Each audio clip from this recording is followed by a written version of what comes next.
Assalamualaikum warahmatullahi wabarakatuh. Perkenalkan, kami dari kelompok 19 yang beranggotakan saya, Sigit Wibowo, Ardrasian Arwi, dan Bangkit Setio Tomo akan mempresentasikan hasil kerja kelompok kami mengenai review jurnal yang berjudul Unmanned Aerial Vehicle Based Technique for Monitoring and Prevention of Invasive Apple Snail or Pomacea canaliculata in Rice Paddy Fields. Dalam penelitian ini, penulis meneliti berdasarkan latar belakang karena serangan dari hama siput batu atau Pomacea canaliculata. Spesies ini merupakan spesies yang invasif dan dapat menimbulkan kerugian besar terhadap pertumbuhan tanaman padi muda. Tanaman padi merupakan tanaman pangan yang menjadi komoditas pertanian yang sangat penting. Pengelolaan lahan sawah biasanya mencakup kegiatan penanaman bibit dan pengendalian kedalaman air di bawah 4 cm. Hal ini terbukti efektif untuk mencegah kerusakan oleh siput batu. Namun, permukaan tanah yang tidak datar menyebabkan variasi kedalaman air di berbagai area. Oleh karena itu, dibutuhkan suatu metode presisi untuk mengukur ketinggian permukaan tanah di sawah dengan akurasi 1 cm. Dengan data elevasi tersebut, daerah yang rawan terhadap serangan dapat teridentifikasi berdasarkan estimasi kedalaman air.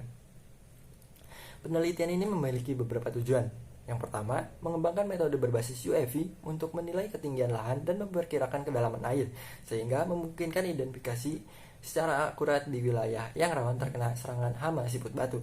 Kemudian, menerapkan aplikasi pestisida spesifik lokasi berdasarkan peta riset, sehingga memungkinkan penargetan populasi hama siput secara tepat dan meminimalkan penggunaan pestisida. Kemudian, menggunakan analisis citra yang diturunkan dari UAV untuk menilai dan menghitung tingkat kerusakan yang disebabkan oleh hama siput di lahan sawah. Dengan kata lain, tujuan utama dari penelitian ini adalah untuk meningkatkan efisiensi dan efektivitas pengolahan hama siput di lahan sawah melalui pendekatan manajemen hama yang komprehensif berbasis teknologi UAV. Di sisi lain, penelitian ini memiliki beberapa manfaat, di antaranya yaitu meningkatkan efisiensi pengelolaan hama siput di lahan sawah dengan metode aplikasi pestisida secara khusus, tepat sasaran, berbasis UAV. Hal ini dapat mengurangi jumlah pestisida yang digunakan secara signifikan. Kemudian, mengurangi dampak kerusakan yang ditimbulkan oleh siput terhadap tanaman padi melalui pendekatan monitoring dan pencegahan presisi dan tepat sasaran.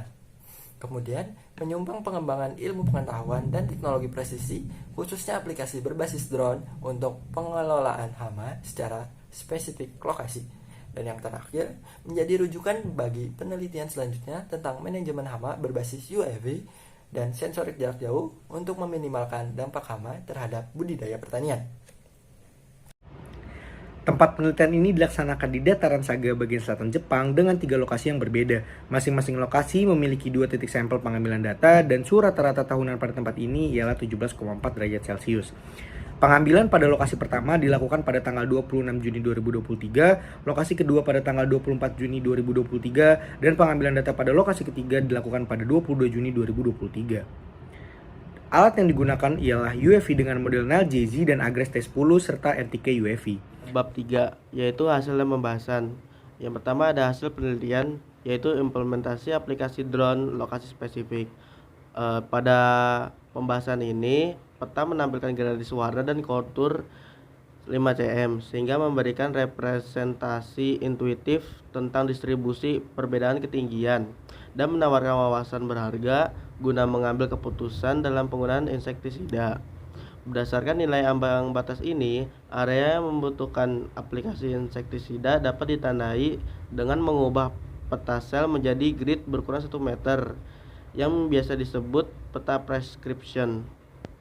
Peta ini bermanfaat membuat rute penerbangan dengan akurasi cukup tinggi, khususnya mengenai area yang ditentukan pada drone pertanian. Lalu ada analisis efektivitas penerapan drone spesifik lokasi, yaitu membantu penerapan insektisida berbasis drone pada lokasi tertentu.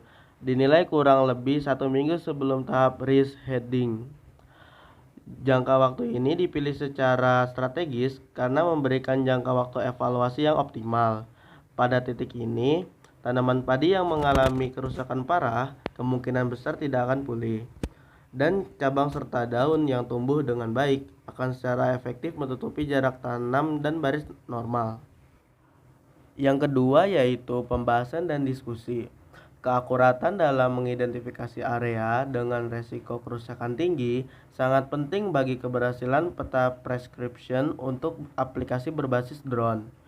Dalam penelitian ini diperoleh DSM yang sangat presisi yang mencakup yang pertama melakukan penerbangan UAV pada ketinggian 100 m atau lebih tinggi selama kondisi cuaca stabil. Yang kedua, mencapai kalibrasi kamera berkualitas tinggi selama proses pembangkitan ortomozaik. Waktu yang baik untuk penginderaan drone dalam sistem penanaman ganda tidaklah banyak. Pada penanaman padi dapat dilakukan setelah proses pembajakan panen musim dingin atau sebelum penggenangan. Pada penyemaian padi langsung disarankan untuk melakukan penginderaan drone sebelum atau sekitar masa perkecambahan guna mengurangi kebisingan akibat permukaan air atau tanaman padi muda.